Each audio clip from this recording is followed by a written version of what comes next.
Bucky did not think he would return to war, and he never thought. Dear members of the fandom family, welcome to the madness of fandomverse. Today's story is Call to War, written by Savajra Wimbed and narrated by yours truly, Shudeshna Ghosh.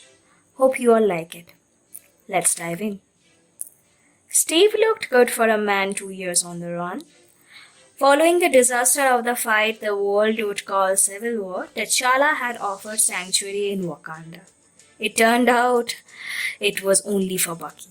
T'Challa felt guilt and responsibility for chasing Bucky across half of Europe for a crime that he had not committed.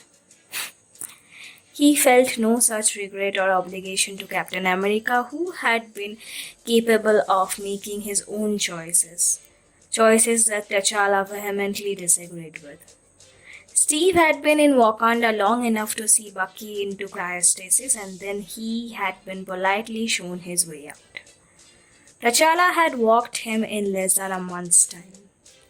Shuri, T'Challa's brilliant younger sister, had already designed a method to remove the triggers from his mind. He had undergone the procedure and been allowed to remain and recover in Wakanda. It was peaceful and beautiful and everything Bucky had never had before in his life. He had maybe taken advantage of T'Challa's good grace by staying permanently. But T'Challa had no objections, and Bucky did not have it in him to refuse the chance at a life without killing.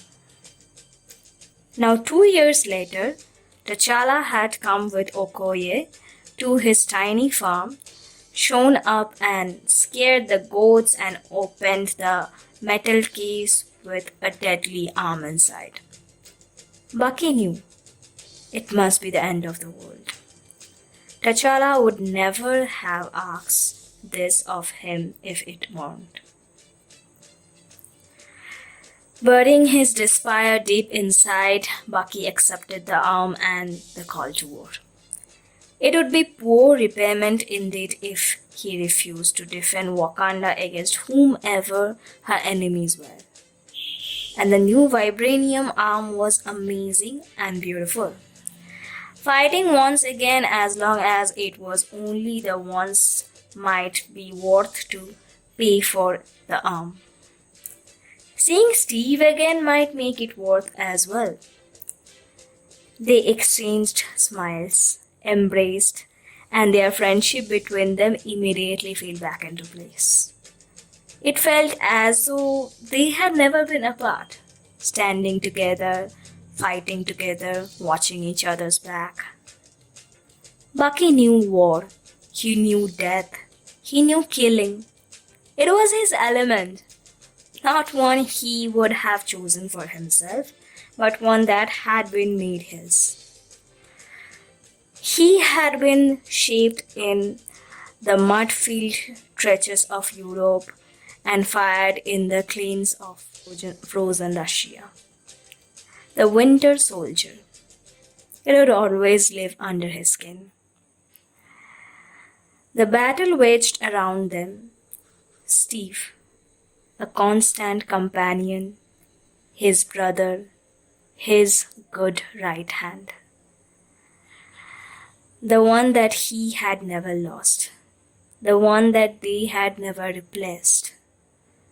The bond between them was as true as his own flesh and blood, as right as breathing, as strong as the will to survive and overcome.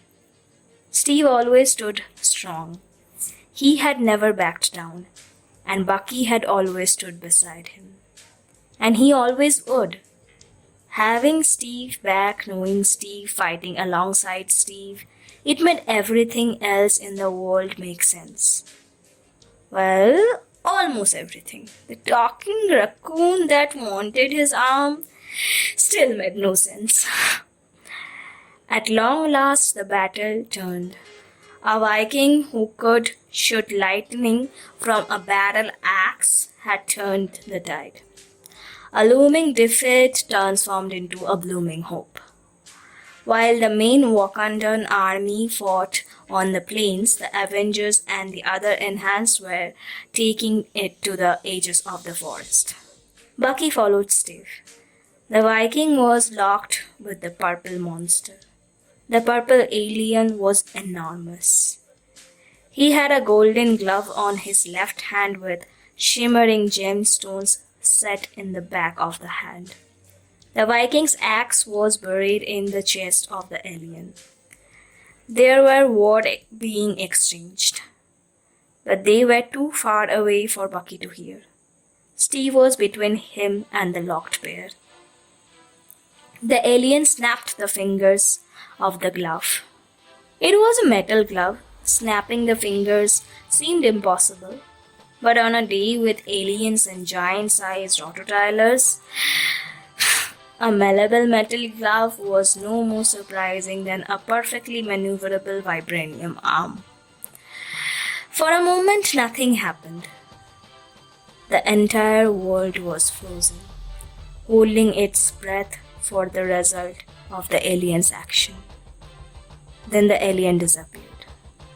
For another minute, the Viking and Steve and Bucky all stood as steel statues. The Viking staring at the empty space the purple thing had vacated, Steve staring at the Viking and Bucky staring at Steve. As Bucky watched, Steve's right leg began to drift. Bucky was not sure what he was seeing. Steve's legs turning into dust and blowing away in the wind.